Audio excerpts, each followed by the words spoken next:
Minnesota. Chairman Comer says the governor was aware but did not act because he did not want to offend Minnesota's Somali population. Martha? Is that right? He didn't want to offend Minnesota's Somali population. So it sounds to me like we could add extortion and blackmail to the charges. I think that's pretty curious, huh?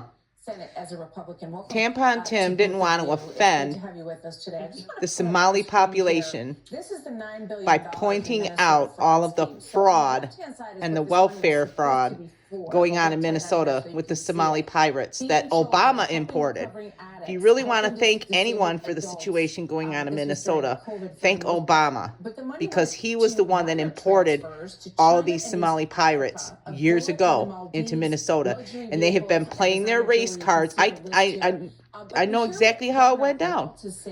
Tim Walz probably knew exactly what was going on, and he didn't have any other choice but to let it happen, because they would have played their race cards, because they have weaponized race and racism. They have used it as a weapon for decades.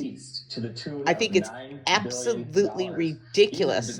And if Tim Walz knew about it and didn't say anything about it because he didn't want to offend the Somali population, I would hazard a guess that he was probably being threatened, not just with them playing their race cards, but they were threatening his life as well.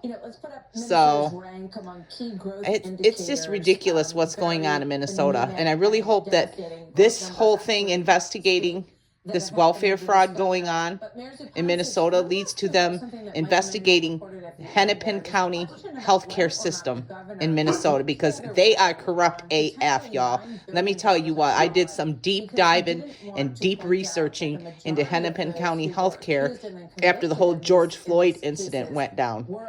There is some major fraud and some major crimes being committed within the Hennepin County healthcare system as well. So, or confronted if they stole money from someone, they would all be acknowledged and have to go forward with the consequences of their actions. But this dude here was probably threatened. Tax hikes, gas taxes, this guy was most likely threatened by the very violent and unhinged Somali pirate population, led by none other than Ilhan Omar, who broke our immigration laws by marrying her brother. Why isn't she in jail and being deported? And let's just call it what it is. It's stealing. Seriously. It's stealing. You're stealing from Seriously. the state of Minnesota. You're stealing from the taxpayers that make this